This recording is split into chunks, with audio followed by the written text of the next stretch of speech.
Welcome to Inclusion Bites, your sanctuary for bold conversations that spark change. I'm Joanne Lockwood, your guide on this journey of exploration into the heart of inclusion, belonging, and societal transformation. Ever wondered what it truly takes to create a world where everyone not only belongs, but thrives? You're not alone. Join me as we uncover the unseen, challenge the status quo, and share stories that resonate deep within. Ready to dive in?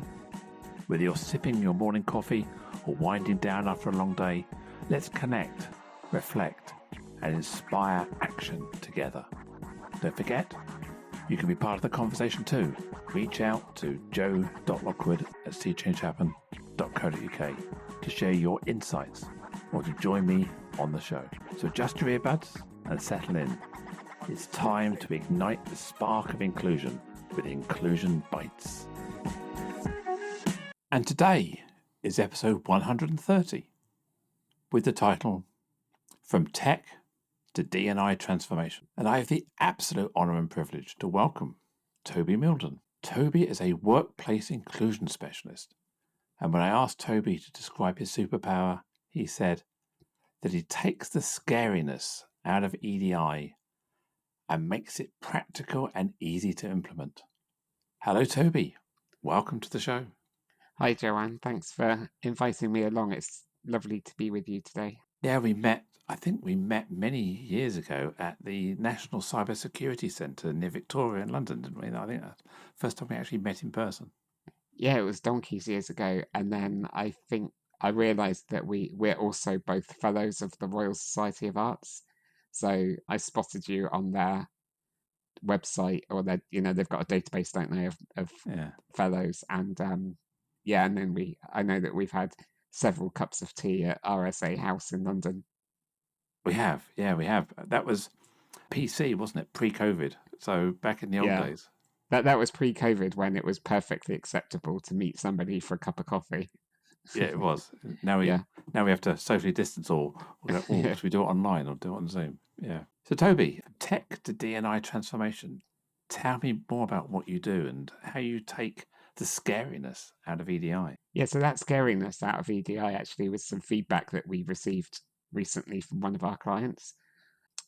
They said that we take a lot of the anxiety and the fear out of talking about EDI, which we see a lot with senior leaders in businesses. They're worried about saying the wrong thing, causing offense, causing embarrassment. They're concerned about a cancel culture, particularly if they're a senior leader where they have got status in the organization.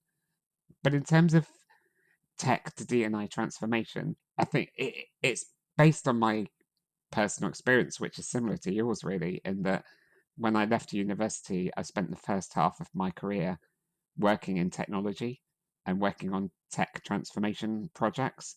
So I was an IT consultant for Accenture. I then moved into healthcare technology, implementing software into hospitals, and ended up at the BBC as a technical project manager on the redevelopment of the news website, the development of what is now the BBC Sounds app, and lots of accessibility projects. And then I pivoted my career when I was at the BBC. I mean, between you and me, I was getting a bit bored working on websites and apps. And I used to work really closely with the management team of our technology and engineering department. And they were concerned at the time about the gender imbalance that we had in tech compared to the rest of the BBC, where there was a bit more of an even gender split. And they created a plan to get more women into technology initially. And they needed a project manager to run that plan. And I put my hand up and volunteered to do that. It started off as a part-time job, 1 day a week. And then I quickly realized it was actually a full-time occupation. There were some really valuable lessons. I quickly learned that diversity was much bigger than women in engineering, that there are many other aspects to diversity that needed addressing in the corporation. And so that's how my transition happened. Yeah, I had a similar epiphany, I think, when I started doing this work around EDI, I thought it was all about me when I started, all about this one sort of micro bit. And then you realize it's actually about everybody. Mm. And the phrase I always say is if everybody can succeed, everybody is welcome, everyone can thrive, I'm part of everybody. So that benefits me and people and all people. And we don't need to narrow it down just to one specific strand or thread or characteristic. And it's important to create the culture where everyone can succeed, isn't it? Yeah, I think a lot of organizations, though, begin with those single strands, unfortunately. It's one of the misconceptions that I think you and I need to bust in the work that we do. There seems to be this kind of siloed thinking, or certainly a hierarchical approach to EDI. So a lot of organizations say, yeah, we've got an EDI strategy. Our focus right now is on gender, or even they might even say, well, it's women in technology, or women on boards. They really narrow it down, and next quarter we'll be focusing on people of an ethnic minority background, and then the year after next we're going to save the whales, and then we may eventually get round to disability. We're not sure yet, because we're not sure that disability is a priority. So we have those kinds of conversations, and like you say, actually inclusion is a lot more holistic, because we are all diverse. We're based in the UK. We live in a very diverse country. Diversity exists on our doorstep. It's a conscious act about whether or not we allow that diversity into our organizations. And so therefore, like the conversations that I like to have with my clients is, how can we shift towards making sure that we're creating equity? Because once we've created that equity, then we can make sure that we've got equality of opportunity. Then we can focus on building that culture of respect, inclusion, and belonging. And at that point, we're going to be in a much better position to attract, recruit, and retain diverse talent in the organization, which is the ultimate goal for many organizations. Yeah, I think part of the problem sometimes is we're using our own biases and stereotypes and perceptions of people or individuals to make an assumption around their challenge. People maybe look at me and my particular identity and characteristic and make an assumption as to what matters to me or what I think is important. I'm sure you get faced with people who look at you and say, I think I know what Toby's challenges are, but really beneath the surface, our challenges are subtly different than what people Yeah, expect, aren't they? definitely. I mean, people look at me with a physical disability using an electric wheelchair, and yeah, you're right, they make all sorts of assumptions. One of my diversity heroes is Verna Myers. She was one of her books was one of the first books that I read when I was entering the EDI space. And and if anyone doesn't know Verna, she's an American lawyer by background. She was, until recently, head of diversity and inclusion at Netflix. She's done a couple of really good TED Talks. One of her TED Talks is called Leaning into Our Biases. And in that, she says that our biases are the stories that we make up about people before we get to know them. And I love using that definition with clients, because it's just so easy to understand. And what she's getting at is that you're right, it's the stereotypes, the assumptions, or the presumptions that people make about you on the surface without really getting to know who you really are. Yeah. I'd say one of the biggest challenges I have is being left-handed. That excludes me from far more in life than being trans. Being left-handed. Yeah, I often talk about it. You can't see that in me, but yet it's been a barrier all of my life yeah, that I've had to adapt and overcome by being kind of ambidextrous. yeah. I like that left-handed example, because one of the is it a metaphor that I use, is the diversity iceberg. So you can see 10% of the iceberg poking above the waterline, and these are our visible characteristics. But 90% of the iceberg is hidden beneath the waterline, and these are our kind of invisible, non-apparent characteristics. And often they're not the traditional types of diversity that we might think about. It's other, like you say, it's other things like, are you left-handed or right-handed? The world has been made mostly for right-handed people. So there's a bias there in terms of right-handedness. But it could all be other things, like you're an introvert or you're an extrovert.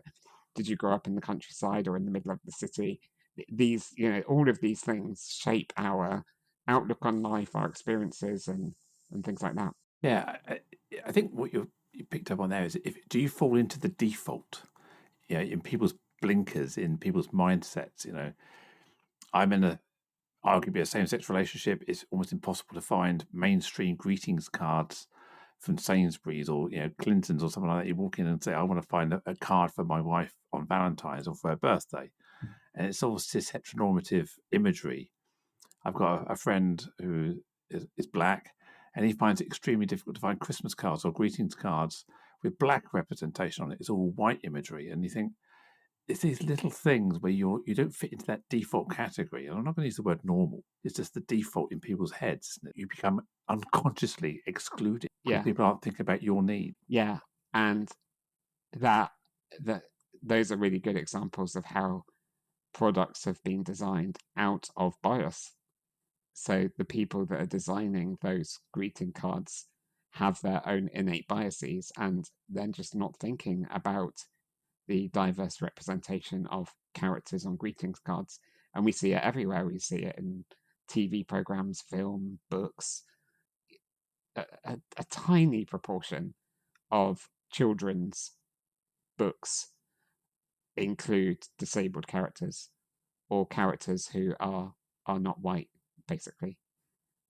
And if you're a kid and you're reading these books, it's sending you a message that it's kind of creating the othering message. It's saying you're different.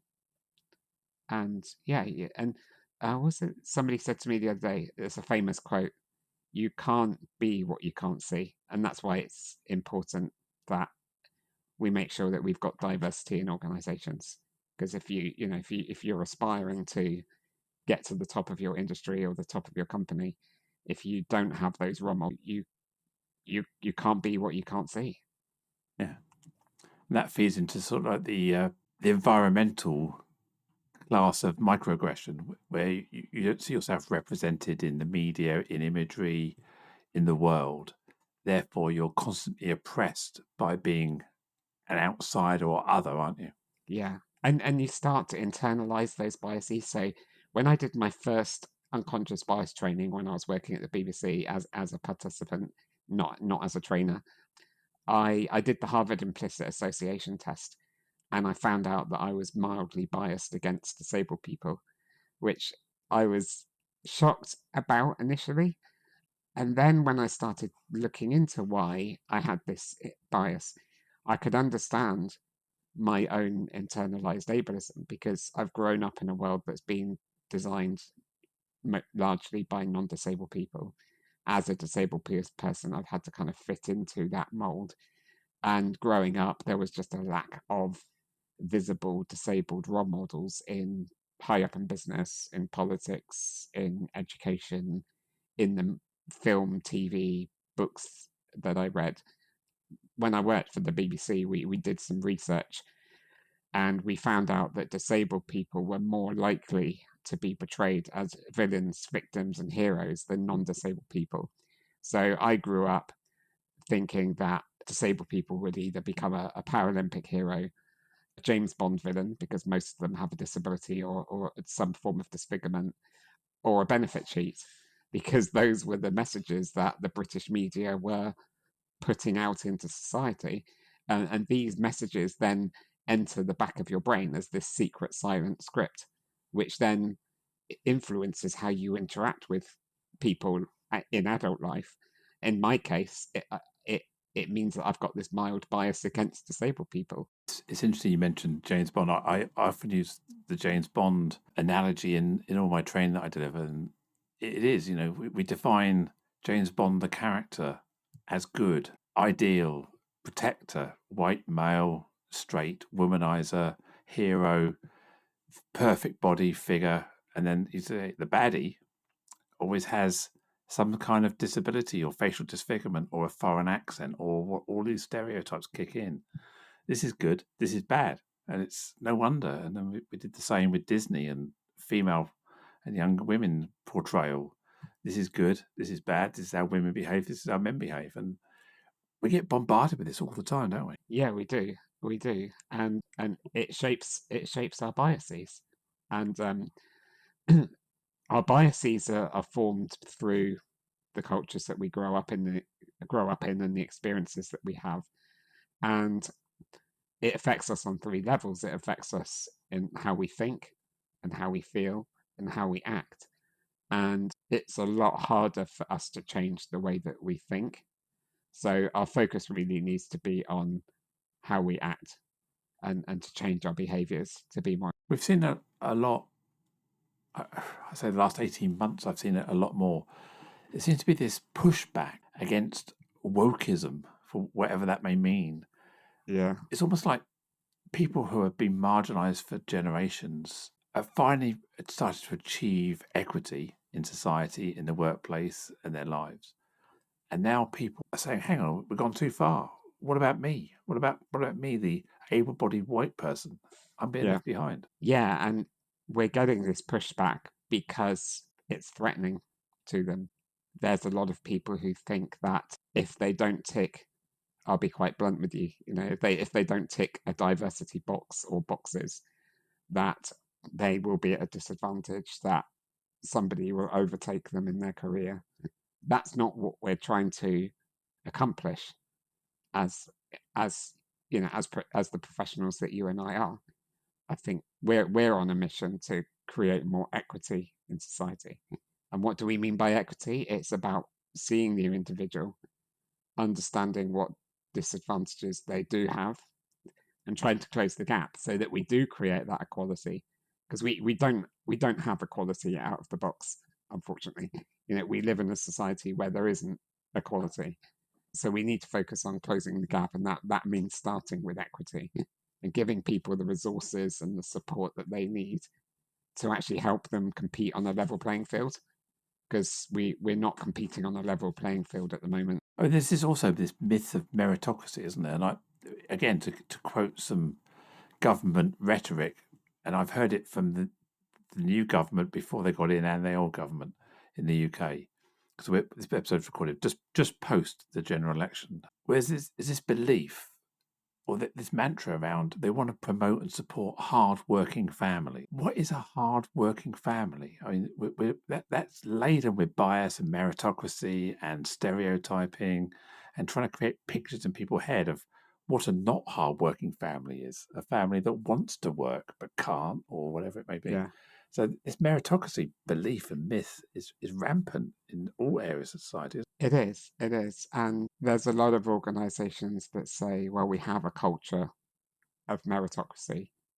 That kind of comment usually comes from the in group or the majority group, who do believe that there is meritocracy because their experience is that there's fairness, that there's equality, that the best person gets the job. But what they don't understand, or I just don't think it's in their kind of sphere of awareness yet, is, this is a lot about the work that you and I do, is that there are people in an organization that don't share that same experience, that don't have the same type of privileges that the in group has had, whether that's access to education, speaking English as a first language. There's a whole number of privileges that we hold that create that. And I think, talking about privilege, a lot of people get quite defensive about it as a topic, because a lot of people think, well, I had to work really hard to get to where I am now, to my position in the company. And the thing is, nobody's disputing that you did work hard to get to your current position. The thing is, it's about having an understanding that not everyone was gifted with certain things in life that helped accelerate that journey. So I'll just give you a personal example. Like, I've got somebody on my team who's got the same disability as me.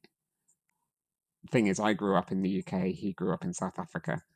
And my privileges are that I grew up in the UK, where English is my first language, where I had access to free healthcare, access to free education. The NHS has saved my life on more than one occasion. And the healthcare that I've received from the NHS has enabled me to go off to university and get good jobs and things like that. Whereas my colleague growing up in South Africa didn't have the same access to education as I had. He didn't have the same level of qualifications, which held him back. It meant that he wasn't able to access employment, didn't have access to the same type of healthcare as well, because they have an insurance system over in South Africa. It's very expensive to have the spinal surgery that we've both had. So just the very fact that I was born in the UK, which I had no choice over, that was outside of my control, has actually afforded me many advantages that have effectively given me a leg up in life. And that's what when we talk about privilege, that's what we're really talking about here. It's about the gifts that you've been given that help give you a leg up. Yeah, I often talk about privilege being a bit like a pension fund. The earlier you've paid into it, the more it's worth as you go through life. And your friend, his pension pot didn't start accruing value until maybe his 30s, 20s, and 30s. Your privilege meant that you were depositing into your pension fund from year one. So therefore, no matter how much this person now has some of the privileges of society, you will never catch up, or they'll never catch up to you because you paid in 30 years earlier, and you've accrued more privilege as a result of that. And I think that's what we've got to remember, is that also privilege is not around that you can't succeed. It's just harder to succeed because of a part of your identity or upbringing or characteristic. I really like the way that you put it. If it's okay with you, I'll pinch that and use that with some of the conversations that I have with companies. Feel free. No, I mean, quote me all you like. I'm happy to be quoted. So yeah, but yeah, it is. It's that's the challenge. I saw something once, someone else's quote. I can't remember who it is now. That when you're used to privilege, equality feels like oppression. And I think that backs up what you were saying, where people are so used to breathing in the air around them, they don't see how smoggy it is a mile away or when they're looking down. And I saw another great analogy where it's a if you're thinking about it as a terrain map, people with privilege are on top of the mountain looking down. Everything looks a very small distance. When you're at the bottom of the mountain looking up, everything is enormous. The valleys, the navigation between 2 points is extreme, whereas when you're at the top, it looks like one step across. So again, it's your perspective on your environment also is impacted by your privilege and your status in society. Yeah, I agree.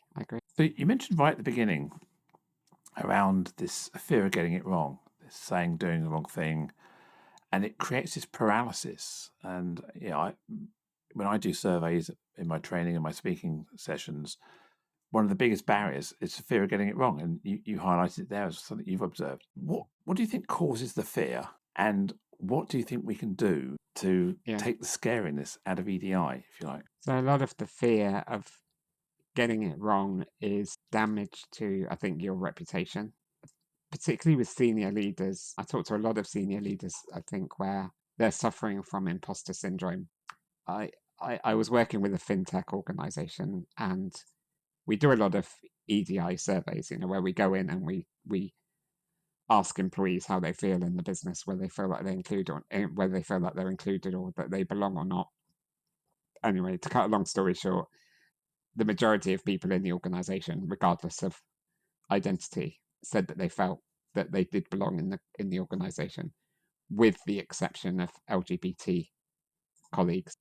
And so we took that information back to one of the company directors, and he said to me, "That's really interesting, but who am I, as a straight bloke, to be talking about LGBT matters in the organization?"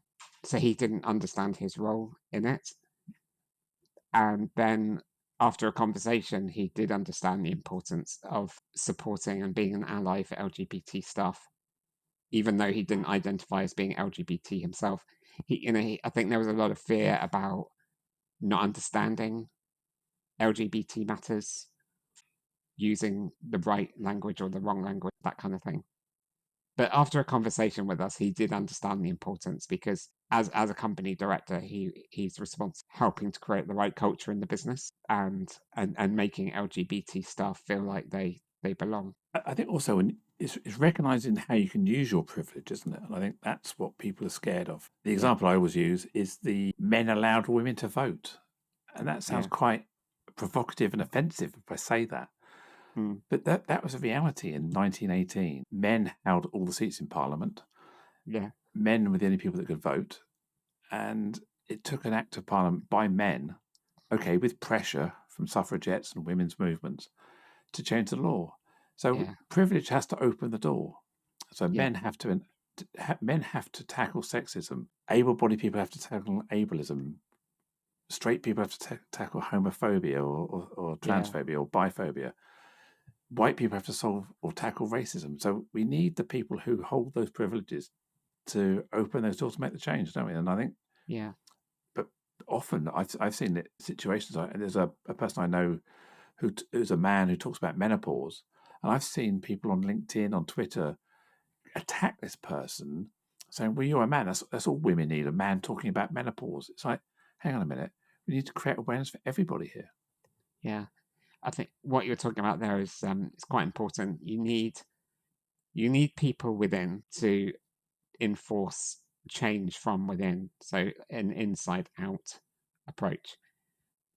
That's not going to happen without outside in pressure.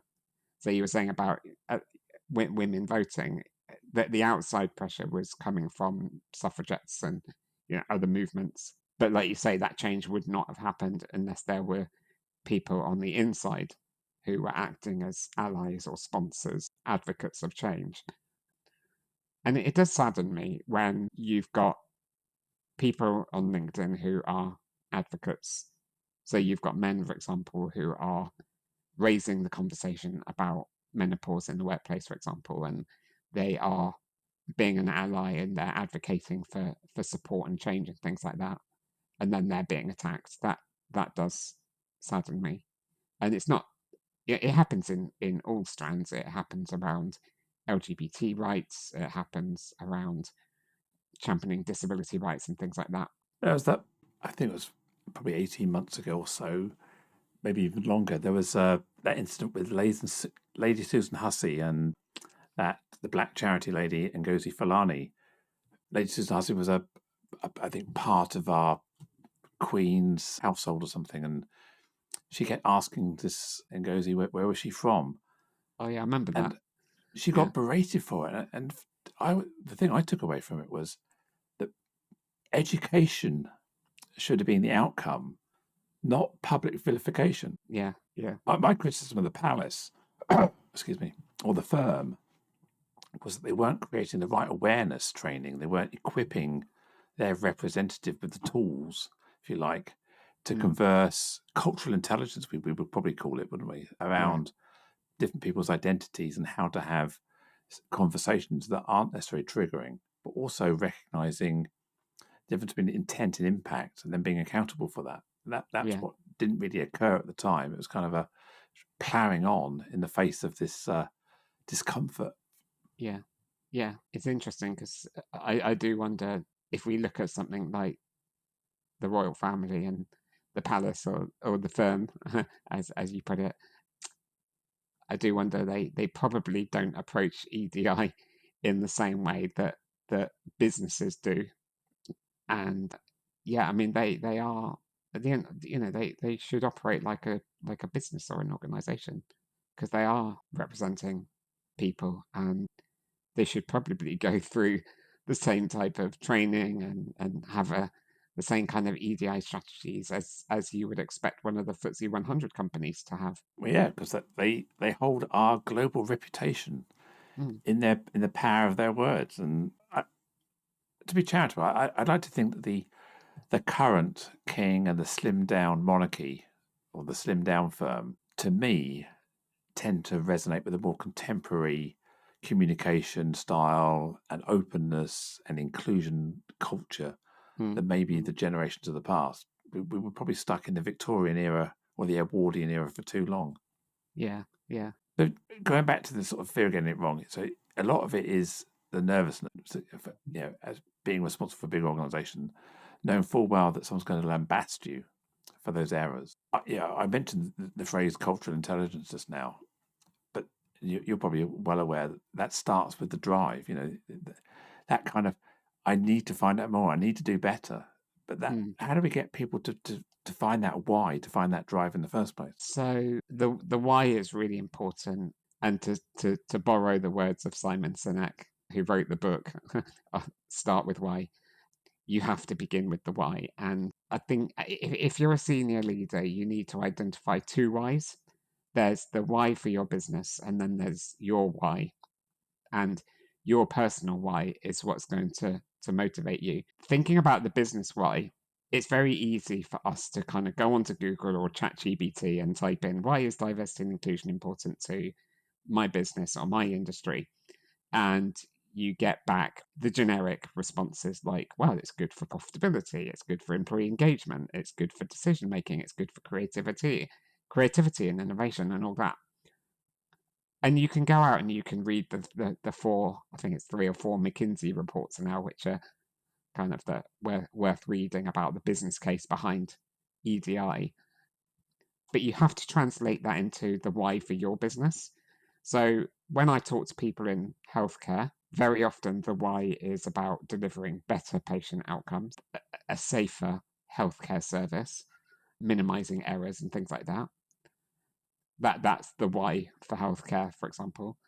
When I worked with a fintech organization, their why was to expand their user base. So they primarily worked with entrepreneurs, providing banking services to entrepreneurs, and they realized that entrepreneurs are a very diverse bunch of people, and they wanted to speak to that audience, and they wanted to grow their user base. So the why, you have to understand what your why is for your business, and then communicate that throughout the business. Equally, you need to understand your personal why. Sometimes this comes naturally to leaders that I talk to. So I talk to loads of leaders who they'll say to me, I'm really interested in inclusion because my kid has just come out as, as gay, for example.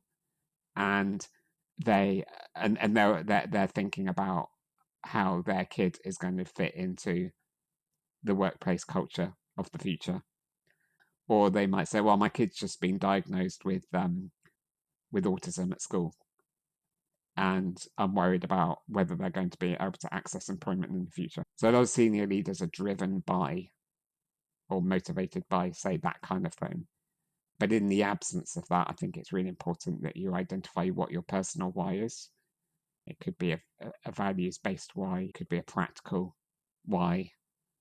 So yeah. It's almost, I'm going to use the word sad, that you have to have an event that knocks or dents your privilege for you to realise that you had the privilege in the first place, and now you're aware of the needs of others. And Yeah. I say it's sad, but I also had that epiphany myself 10 years ago when I embarked on my own gender transition. I suddenly got it. The world changed with that one act for me.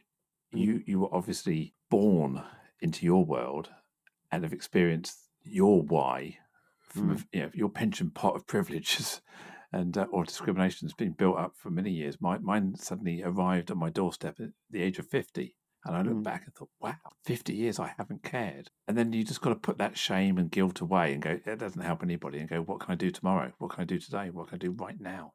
Yeah, yeah. It's not until something happens that brings it into our sphere of awareness that we take action. I think that's for anything in life. I think quite often we sail through life, for example, not thinking about our own health. So we drink things that we shouldn't be drinking. We eat food that we shouldn't really be eating. We put on weight. We live with that because it's not debilitating. It's not healthy, but it's not debilitating. And then you have a heart attack. And you end up in A&E, and the doctor says, oh, you really should start looking after yourself. You really should start eating healthily. And it takes an event like that to knock you. And it just shifts it from that kind of other than consciousness into your consciousness. Consciousness is where the action happens. Yeah, it is. Yeah, completely. And that's the fundamental reason why McKinsey stats don't work. Accenture, PwC, whatever stats, Deloitte, whatever reports you're going to read, they don't work because we eat too much, we drink too much, we drive too fast, we touch things, we poke around stuff that we know we shouldn't, but we do. The facts don't change people. It has to be, something has to get through our armor into our psyche, into our consciousness to go, aha, now I get it. And that's the challenge, isn't it? Going from really understanding your why, not just knowing it's the right thing to do. Well, the why has to be an emotional connection.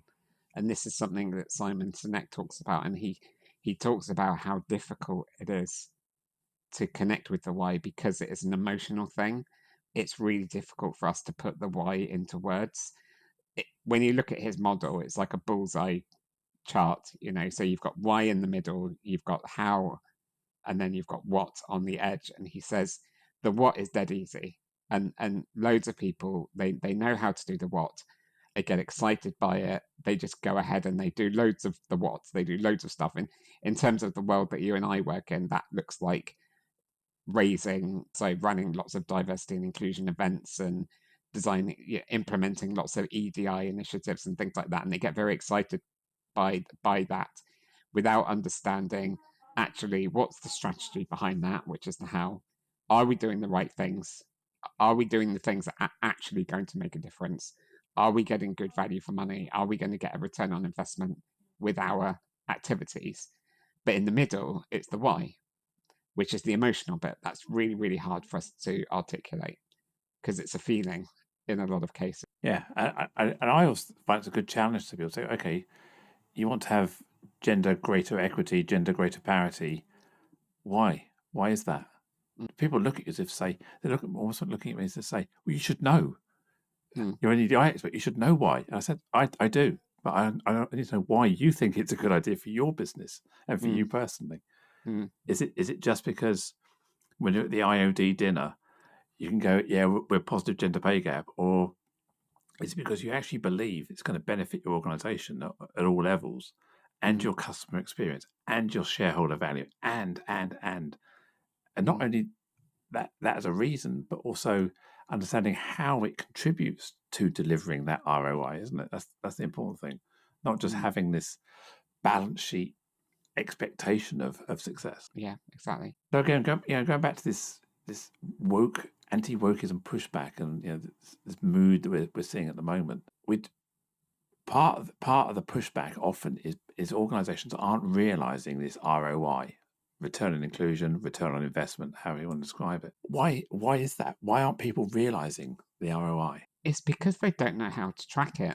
I had a really interesting conversation. One of the first, I've got my own podcast, and one of the first episodes I ever did was with Peter Cheese, who's the chief exec of the CIPD, Chartered Institute of Personnel and Development. And there was one thing that he said in that interview that really stuck with me, was that a lot of people working in HR are lacking commercial skills.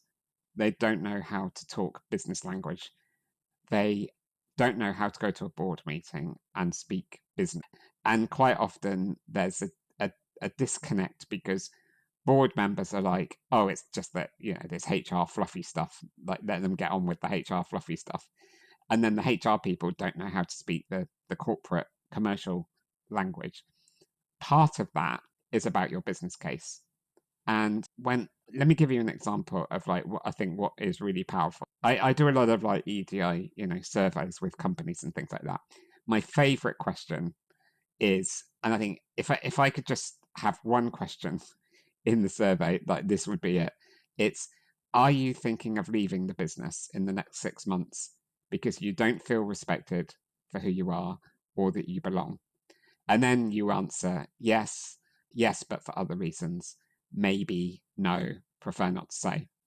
And then what we do is we correlate that to salary data and we run that through a cost of attrition algorithm, and we can calculate cost of attrition.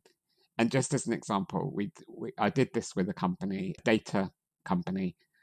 They employed about 900 people. Small number of people were seriously thinking of leaving the business. And we ran it through the algorithm, and it would potentially cost this organization £1.5 million. So if you take that number to a CFO and you say, look, we got £1.5 million on the table, shall I just throw that out the window? Or shall we invest £30,000 to try and retain these people to give them a greater sense of belonging? Like, is that a good return on investment? I think most CFOs will go, hell yeah, let's put 30 grand into this and potentially save ourselves £1.5 million.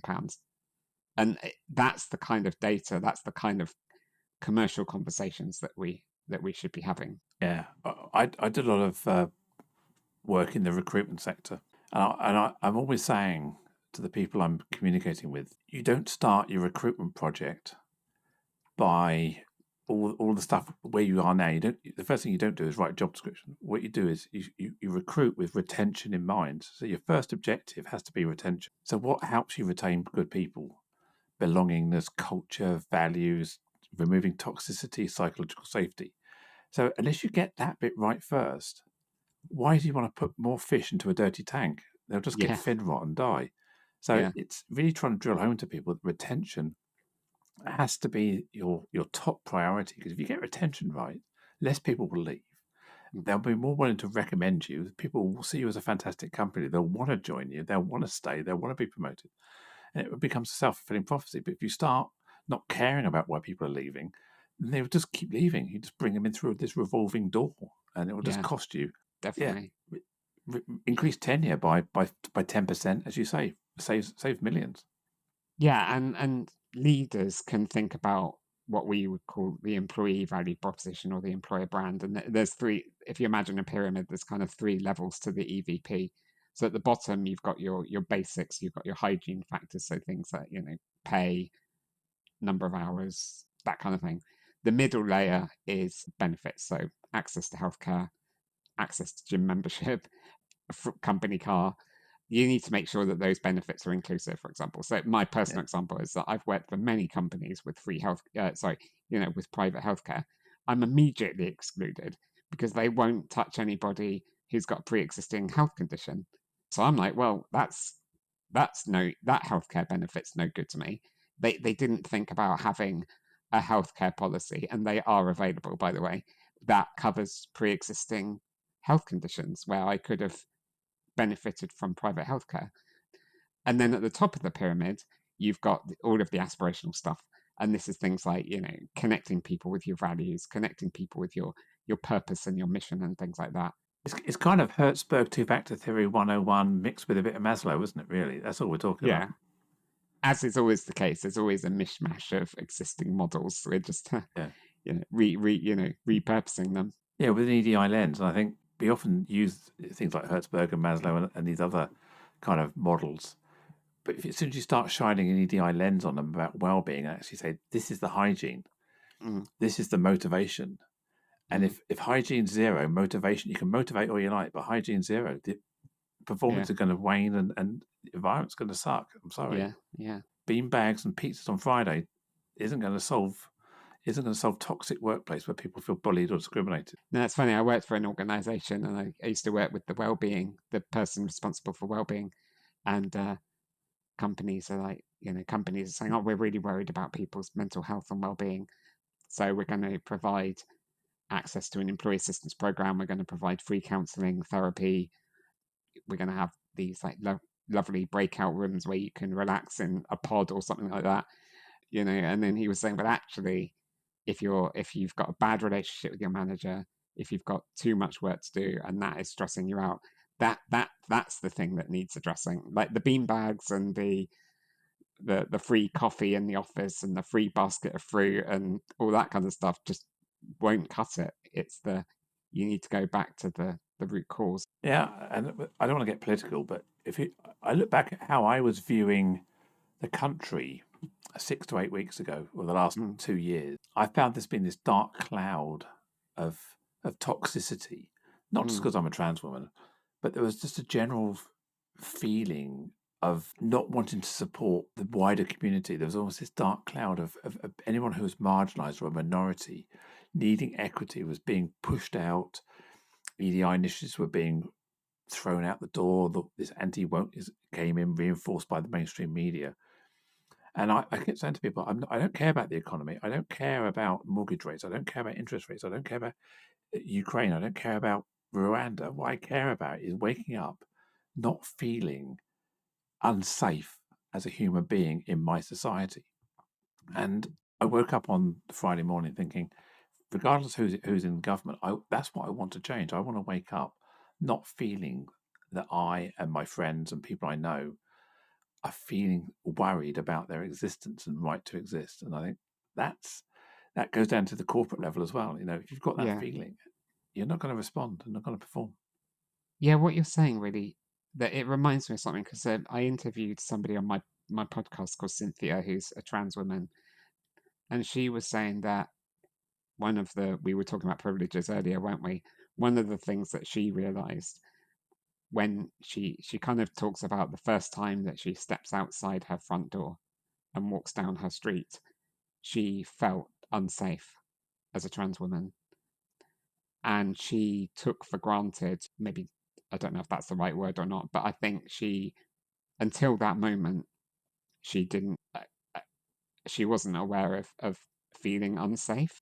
And like you're saying, like there's been a lot of negative political rhetoric over the last Conservative government, and certainly in the general election campaign. I think a lot of politicians have tried to create divisions rather than unity. And yeah, I mean, just wanting to wake up in the morning and feel safe, I think is a basic a basic need that's really important. I mean, Yeah. when I was thinking about who to vote for in the general election, actually, my decision was purely based on which political party I thought would do a better job for disabled people. I wasn't even thinking about the economy or anything like that, even though I should, as as an entrepreneur, I should be thinking about the economic policies. But I thought the Conservative government have done such a shitty job for disabled people over the last 10 years.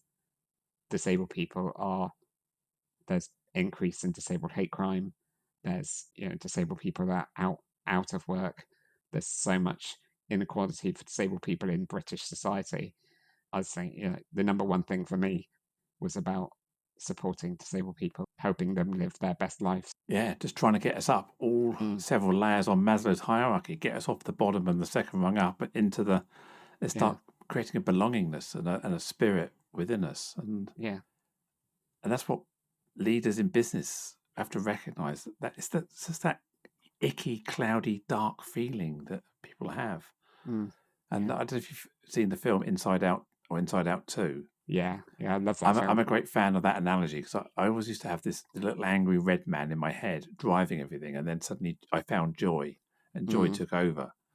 And I think what's happened for me on Friday the 5th of July was joy started flying the plane again. And I'm hoping that is long-lived, not short-lived, and it's not just a honeymoon thing. But I'd like to see that we have this different attitude in society about inclusion, safety, supporting people. Yeah. Because to be honest, the economy is the economy. It's not like you can do in a world economy these days. You can't do too much. You can tweak it a bit like the lettuce competitor did. You can tweak it a bit and crash it and send the markets scurrying. But broadly, with the Bank of England and other people with the fiscal controls out there, you can only tweak the edges. Really, it's about the culture you're trying to breed in the country. That's going to lift people, create productivity, and up our GDP and all those things. It's the culture. Yeah, it's boosting innovation, creativity, and we get better innovation, better creativity with diverse people working on the problem. One of my clients, they're a consultancy in the energy market, and they're very much moving into the renewable energy space, because that's the future, and achieving net zero and things like that. And diversity inclusion is really important for them, because they've realized they cannot solve a big problem like climate change and achieving net zero if you've got the same bunch of people working on the problem falling into groupthink. You need to have those diverse experiences, perspectives, etc., etc. And it will just, if every company took that approach, then it will help. I think it will really help boost our economics. Yeah, because belonging is all around alignment of vision and values, isn't it? And if we look at the important things for many people today, it's feeling safe, feeling included, psychological safety, but it's also alignment with the planet. If we look at Gen Z, and I'm sure Gen Alpha are going to be like this on steroids, and even some younger millennials have really focused on environmental sustainability, recycling. So the whole language about getting people back into work, making people work twice as hard again, and knuckling down and commuting long distances is against where society was moving in the last 3 or 4 years. I think we need to go back to this recognizing we've got to look after ourselves and the planet. And I Yeah, think that's that's where very the harmony is going to industrial. come. Oh, so that's almost like very industrial revolution language. It's like, let's get everyone into factories, churning out widgets, working really hard, 9 to 5. We live in a different world now, where the world of work has changed. We're a lot more creative. We're a lot more innovative. People are not expecting the same job for life like they used to. They want portfolio careers. They want a lot more autonomy over the way they work, whether that's working in like the gig economy or working as a self-employed freelancer or something like that. And there's definitely a trend, and we see this with younger people, of wanting to work for businesses where you've got values alignment.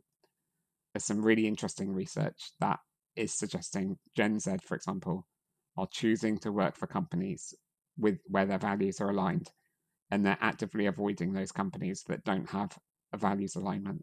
So those companies that are not speaking to the younger generation values, a lot of it around a fair society, a lot of it around greenness and saving the planet, they're missing out on that talent. Yeah, I have the privilege of working with people who want to work with me because I'm a polarizing person being transgender. It means that I turn people off and they don't knock on my door. So generally people who do knock on my door know who I am and want to work with me. So I find it really good. So my values tend to align because I self-declare, if you like.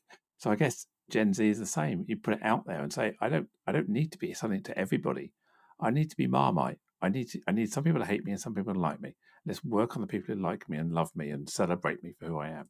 That's where we want to be, isn't it? Yeah, absolutely. Toby, it's been absolutely fascinating. I can't believe the hour's up already, and we had a good chat in the green room beforehand. How do people get hold of you? The best way is to find me on LinkedIn. I create lots of content every week. Just connect with me on LinkedIn, drop me a message, and we can chat over there. And you've got a book and you've got podcasts and other stuff as well, haven't you? Yes, I've actually got 2 books now. So my first book is called Inclusive Growth, and my second book, which came out very recently, is called Building Inclusivity. They're both available on Amazon. I've got a podcast called The Inclusive Growth Show, which you can find on Apple Podcasts and all of the other lovely platforms that are out there. And I interview lots of interesting, fascinating EDI experts, including yourself, Joanne. So yeah, go and find Joanne's episode with me. Fantastic. Thank you so much. And I'll put all links to all of the stuff I can find in the show notes. And it's been an absolute pleasure spending this hour with you, having a good chat. Cool. Thanks, Joanne. Thanks for inviting me. As we bring this conversation to a close, I want to express my deepest gratitude to you, our listener, for lending your ear and heart to the cause of inclusion. If today's discussion struck a chord, consider subscribing to Inclusion Bites and become part of our ever-growing community, driving real change. Share this journey with friends, family, and colleagues. Let's amplify the voices that matter. Got thoughts, stories, or a vision to share? I'm all ears. Reach out to joe.lockwood@seechangehappen.co.uk and let's make your voice heard. Until next time, this is Joanne Lockwood, signing off with a promise to return with more enriching narratives that challenge, inspire, and unite us all. Here's to fostering a more inclusive world, one episode at a time. Catch you on the next bite.